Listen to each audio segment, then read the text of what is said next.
Welcome, everyone, to our March episode of the Ranger Roundup, brought to you every month at Walker's Pub here on campus. I am your host, David Wilson, Assistant AD for Communications. Before we get started, I just want to extend our thank you again to Regis ITS for helping us bring this program every month. Joining us now is the new captain of the Regis Athletic Ship, Associate Vice President and Athletic Director Thomas Gilhooly. Welcome. Thank you. Affectionately known as Tommy around campus.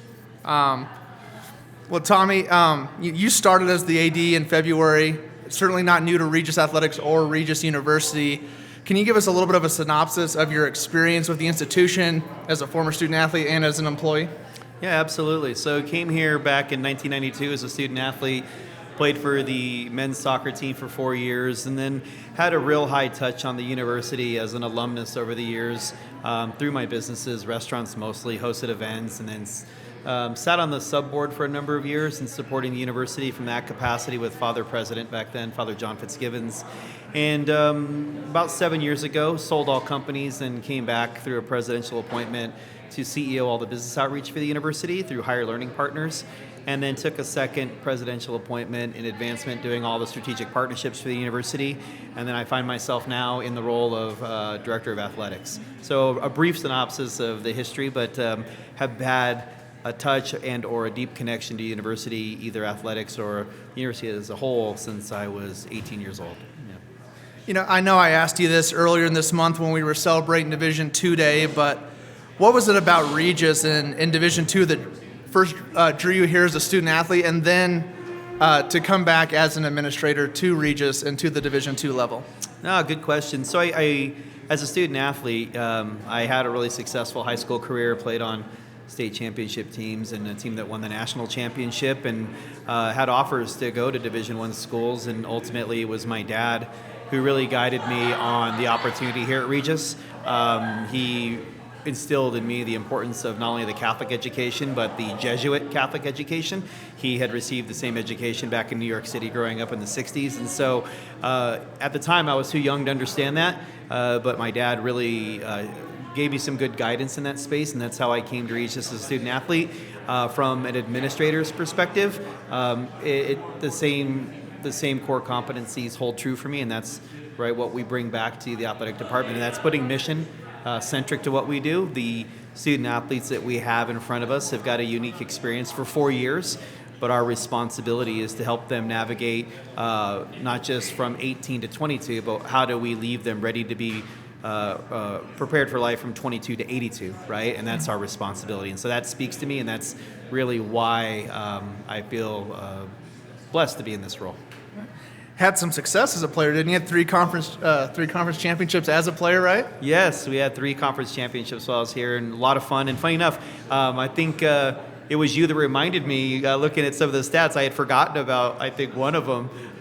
Looking back, the memories made with teammates and the relationships that have forged lifelong friendships, I think, took a precedence over my memory of winning championships. But yeah, 3 out of the 4 years here, a lot of fun.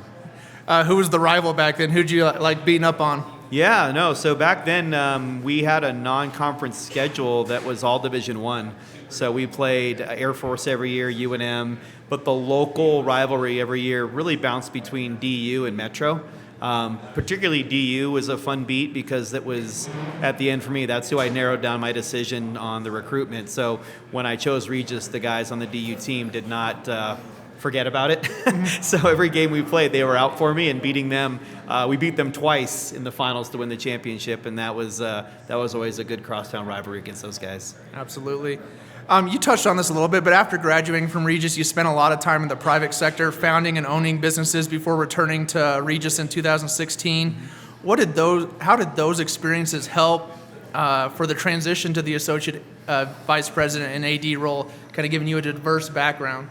No, good question. And first and foremost, the first business that I started was hospitality, right? Starting my restaurant chain, and then moving on to doing technology firms and different Department of Defense contracting initiatives. And I think the fundamental components of understanding how a business works and how it should operate through the development of community and culture is paramount. And so the product at that point doesn't really take a precedence. It's really that process of building that community then, raises all boats, so to say. But looking at how I would work with clients and customers, and really, I lived in every community that every business I had, I lived in that community as well, and I find myself in that same space once again, looking at athletics and looking at budgets and looking at different ways to create revenues, different ways to reimagine the business as itself, and then looking at the student athletes and the folks in the administrative components and in the coaches and assistant coaches, all that is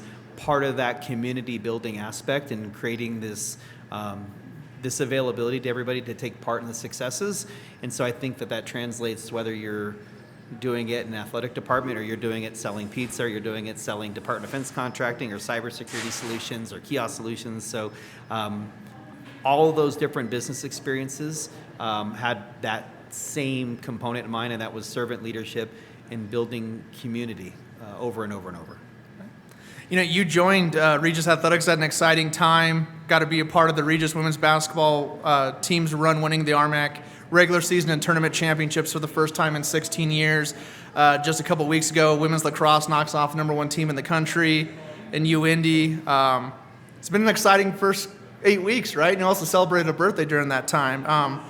What has that been like, experiencing those moments so early on and you know, kind of be a part of it and be in it instead of being, you know, just an alumnus watching as a fan? Yes, actually, great questions. Yeah, there is a big difference between being a participant and a witness, right? And the basketball journey was incredible. I remember after they won the, I should say we now, right? Not they.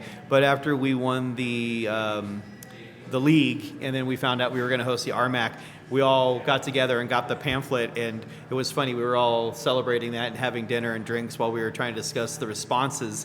And I remember like just kind of peeking around and watching everybody take initiative on what we had to do to answer questions. And Kate actually reached her arm around me and said, "Oh, you should be in here for this, right?" And I thought, "Oh, okay, I'm a part of the team. This is incredible." Just in the planning process of hosting an event like that, and so it was fantastic. It was overwhelming, and then getting to once again be witness to the lacrosse team doing something that they knew that they believed they could do, but also feeling that I had an opportunity to support them from the messaging on the email that I'd sent the players, and also getting a chance to spend time with them prior to their trip with President of Savas, having dinner and being active in that and supporting them in that journey, even if it was the small donation to that event. It was really the joy of this job, right? I mean, that's what we look for, is to get to have those moments and celebrate them with the student athletes and the coaches. So pretty overwhelming, pretty amazing.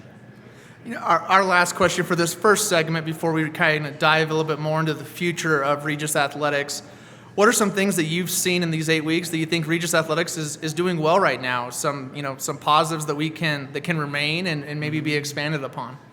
Yeah, I think the biggest, the largest thing, the biggest component is that everybody is buying into community. Everybody is buying into the notion that really we're all we have. Everybody is buying into the notion that we only have so many teams and we only have so many opportunities to support each other. Administratively, everybody is always all hands on deck to make every event happen, and they do it selflessly. The coaches are volunteering to help each other at games and help each other with travel arrangements as far as going to and from the airport. The student athletes are showing up in mass numbers to support each other at different games. And I know there was always levels of participation from this, but from what's being shared with me, it feels like that the levels are even higher, because people feel empowered and engaged to be a part of something bigger than themselves. And that's, once again, a Jesuit core competency that I see that athletics is doing a really great job with right now, and it's something to build on. All right. Well, Tommy, we'll let you catch your breath a little bit. We'll return to our second segment of the Ranger Roundup, and we discuss some of the future plans, goals for Regis Athletics. Thank you. Welcome back to the March Ranger Roundup. We're back with Mr. Thomas Gilhooly, Associate VP for Director of Athletics for our Regis Rangers. We discussed a little bit about your journey in the first part to Regis and with Regis, but now kind of pivoting to future plans and ideas, goals for the department. Mm-hmm. Looking at the short term, what are some of the thoughts and visions that you do have for Regis Athletics moving forward? No, thank you. Number one, I think there's a multitude of goals. one of the bigger goals is to shore up infrastructure.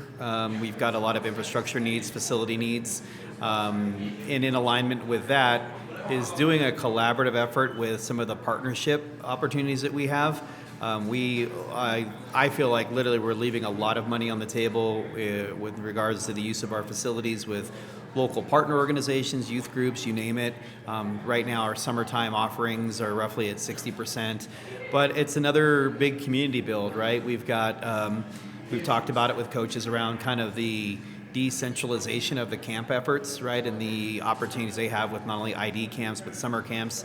Those are major revenue generation pieces that are kind of one-offs in our organization, and I'd like to create the storefront digitally in e-commerce so we can have Regis University camps.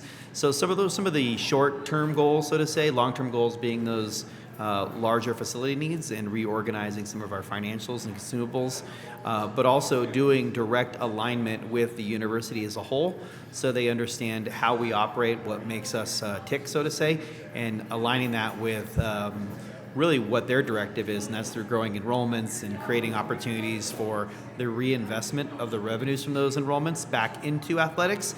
And so the model has been drastically different at Regis for a number of years, and if we reorganize in those capacities, then we'll function more as a self-sustaining business unit as opposed to a unit that just kind of gets its allotment and gets its merit base, and then we have to operate on that consumable share. So more, like I said, organizing from a business perspective as opposed to a traditional perspective. Yeah, I was gonna say, for people that don't know, like it sounds like you're talking about diversifying our income, our revenue, right? Instead of being so numbers based in terms of tuition, that we have different revenue streams versus we're not Alabama football. We're making millions off of ticket revenue and TV money. We have to diversify, correct? Yeah, absolutely. I said we have a lot of assets, like I said, that I think are being underutilized, but before we can execute on those assets, we have to reorganize and realign with the university to have a collective understanding on the contribution and the impact that we have to the bottom line of the university and in its enrollment generation, and how that revenue is redistributed, or how you forecast and how you project strategy on the enrollment department. What is it that they're trying to accomplish? And I think what we've been able to collectively get them to understand is that if you're going to have a strategy that is one of enrollment generation across the university, that you should engage with athletics, right? We have a guaranteed enrollment count every year and engage in a capacity that allows us to have a seat at that table so we can help them architect those visions. And so that's happening, and that's exciting, but that's a big lift, and it takes a lot of conversations. One of the corporate sponsors and partnerships that you're talking about, you were heavily involved in the agreement to bring, Colorado Rapids youth soccer to campus. What are some of the short-term and long-term positives of that partnership with Colorado Rapids? Yeah, thank you. That partnership hasn't been without its challenges.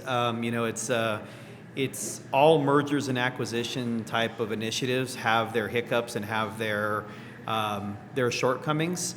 Sadly, that partnership went into full capacity without a lot of guidance on either side, and so I'm just grateful that we got to this point where we're able to start to enact some of those revenues to pay off some of the facility infrastructures, but also the big goals for that is to create audiences, right? To create more partnership with the families that are coming here to once again help the overall revenues and enrollment goals of the university by sharing what we have to offer here. The university is beautiful and it's got an amazing capacity, but the longer term play, right, would be that we start to leverage partnerships like that once again to bring revenues into the athletics program. So it's been a labor of love, that partnership, but it's starting to slowly but surely iron out and merge and starting to sink, and we're starting to kind of bear the start to get the reward, right? Starting to see the fruit of that labor. And as you said, that's a lot of new eyeballs, a lot of new families on campus, right? Between all the different age groups and organizations. Yeah, thousands. Yeah, more visits in campus in the last year than they probably have had organically in the last 15 years combined. Yeah. Looking at the long term next. What are the next couple of handful of years? What are some of the goals, visions that you have for the department as we're looking 3, 5, 10 years down the road? Yeah, absolutely. So number one, we want to, the long-term goal and vision is that athletics becomes a revenue generator, not a cost center. Right now, we're still viewed as a cost center to the university. As you mentioned, Alabama football is a massive revenue generator, right? Are we going to be Alabama football? No, but we have the availabilities and capacities and facility availabilities and partnership availabilities and revenue generation availabilities through enrollment directives and strategic initiatives. So the long-term goal is that, once again, we are a self-sustaining unit based on our own actions and not through the the rev share that we get from the university as a whole. So that's really the long-term vision for the athletic department here. And then in that space, there are massive goals on what we can do with the build-out that's coming, right, with the redevelopment plan and how we'll be involved in that, to also expand, right, one day. The goal would be to expand to more sports, right? To have more teams on campus, but not without making sure the 12 we have are fully funded and supported and thriving.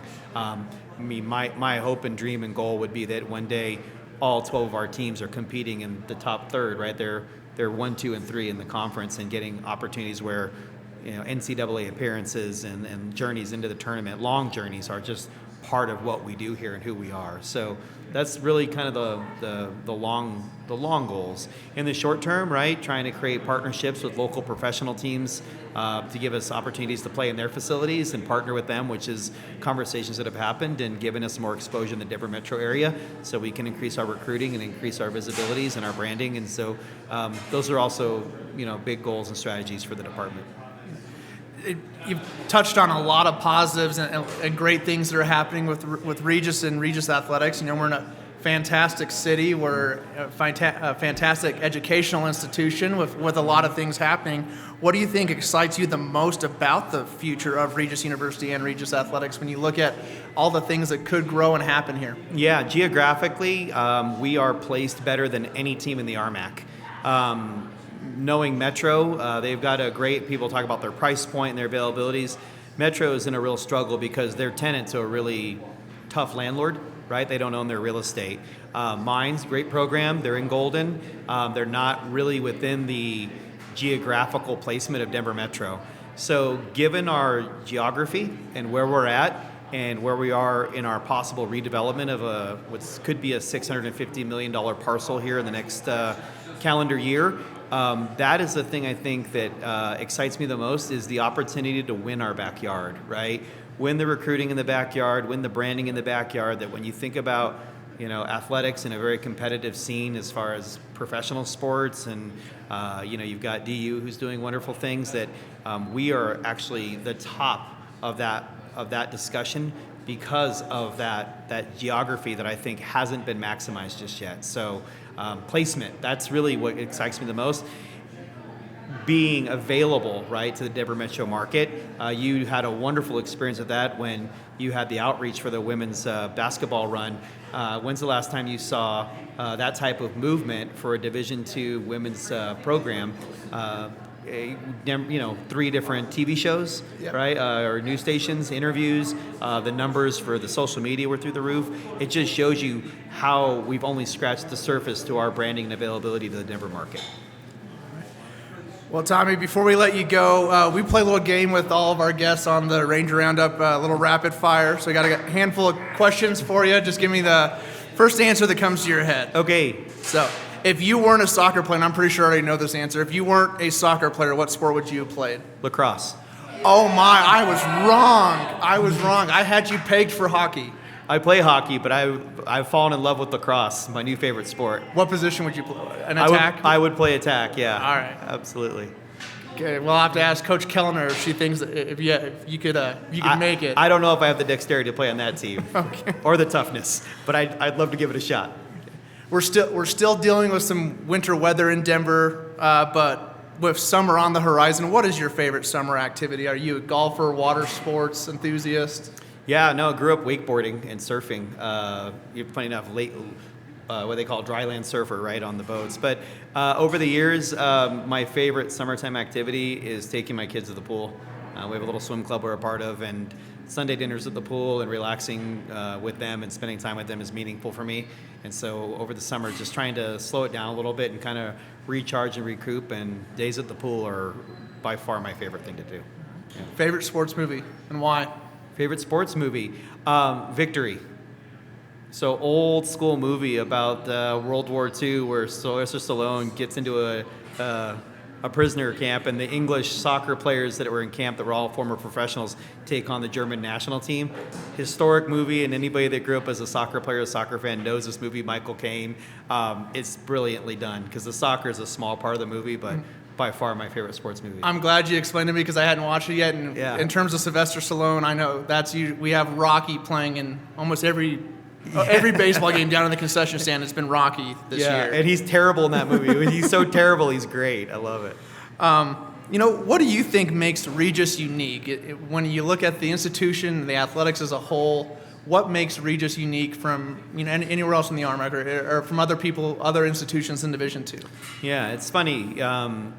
In the past experience in higher ed, right, I told people I had stepped foot on 70 plus campuses across the country that were small to medium faith-based, mission-based institutions, right? There's 1,600 Regises across the land in the U.S. and got a chance to meet with provost and president, all of them. All of them had a very unique flavor. They all had a very unique identity, a unique location. The thing that makes Regis so different, and you'll hear it over and over, and you have to live it to make it unique, but the mission is different. The mission in the core Jesuit values have been adopted over 450 years by CEOs that run major companies. Everything from, the discernment piece, the reflection, the magis, the contemplatives in action. Those are all things that I did not realize I was being educated on when I was here. They were the things that my dad would talk about, but I didn't fully understand them.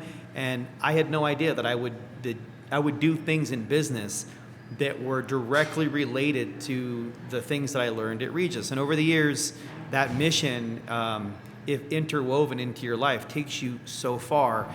And I have had multiple discussions in the last couple of days with recruits and find myself saying there's going to be this formative component to your education here that will carry you for light years to help you become a healthy, happy, productive human being. And you may not realize it at the time. And I have had a few discussions with student athletes recently who said they wanted to be ADs and asked what classes they should take to come. And I said, well, actually, I don't think it's the classes you take to get here, but what classes and what are you going to experience that will make you successful once you get here, right? And I never thought about creative writing, but over the years, writing has become such a significant part of my community building, everything from emails and identification to the students, all the way to being kind of what my wife calls me now the scribe of our family, where I've written multiple eulogies for family members who've recently passed and then spoke on those. And so that component to Regis, the experience of diversity and understanding world religion, creative writing for communications, and then all of the core Jesuit values that you have to live will actually create the type of individual that, like I said, once again, life happens from 22 to 82. And that is really what we do really, really well here. And that is why I keep talking about bringing mission back to the center point of what we need to do with athletics. A lot of the coaches and folks in our staff and team already do it, whether they're aware of it or not. My job is to shine a light on that and to support it and to fan that flame. And I think that's really what makes this place special. Plus, there is no other school in the country, I would argue, where the president of the university is willing to have meals with its athletic teams and coaches just to better understand, what we do and how we do it and who our kids are, right? And so that's, jokingly we said that, it's like you couldn't go to, I don't think you could go to Creighton and say, hey, I want to have dinner with the president, and he'd be like, sure, what day? Or I want to have breakfast with the president. And so that community feel, that small but intimate type of community feel is what makes us really different. Well, don't take the creative writing away from me yet. All right, one of the few skills that I still have. I need my creative writing. Well, yeah, it's important, right? Yeah. And I try to tell the kids that, you got to be able to tell your story one day, and the power of the spoken word is meaningful. But being able to write it in a way that builds community and translates your thoughts to actions is absolutely paramount in success, for sure.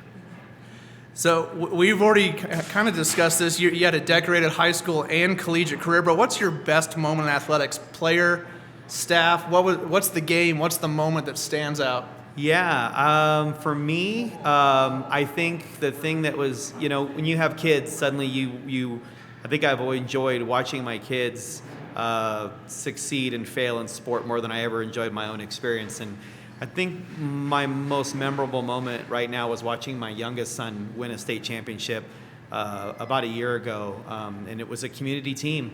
It was an all-Hispanic team, and we had no money, we had no facility, we had to raise capital for the uniforms, and here we are playing against Real Academy, 1,000 kids to choose from, and they've got their top 16. We have 22 kids to choose from, and we walked through the state tournament and won the final against two guys that are A licensed coaches, me and another dad. We both played. He played for the Mexican national team, and I played at my levels, but we really aren't formally educated licensed coaches, right? And to watch those kids win that game hands down in front of a packed house. I mean, there were at least 1,000 people at the game, including the Rapids Professional Academy teams and coaches, because all these kids are in that Futures program there. That was, once again, it was, I think, meaningful because, number one, it was my son and getting to see him celebrate that and getting to coach him in that space. But once again, it was a reinforcement of money does not buy you championships, right? Money does not buy you titles. Community buys you titles. And that particular community, since we had no money, we had to engage in the formative component of building this family and having a singular mission and living and breathing for one another. And so that was meaningful because it was really against all odds, right? And since that win, 7 of those kids have gone on to MLS Next. 2 have been at the national camp, and 1 is being invited to England for Arsenal. And so it's just a testament to that belief. I can already see the Netflix movie. So you're making a very strong pitch there, Tommy. Yeah. So last question or really more of a statement, but finish this sentence. In 2023-24, Regis Athletics can be. Can be. One more time. In 2023-24, next school year, Regis Athletics can be. Feared by every team in the RMAC. All right. Yeah. Love the answer. It's hard to get better than that answer. Well, again, want to thank you for your time. Thank you for joining us on this March Ranger Roundup. I want to thank Mr. Thomas Gilhooly for joining me, and thank you to Regis ITS as always for helping us putting on the program every month. We will see you back in April when we check back in with spring sports. Thank you. Thanks.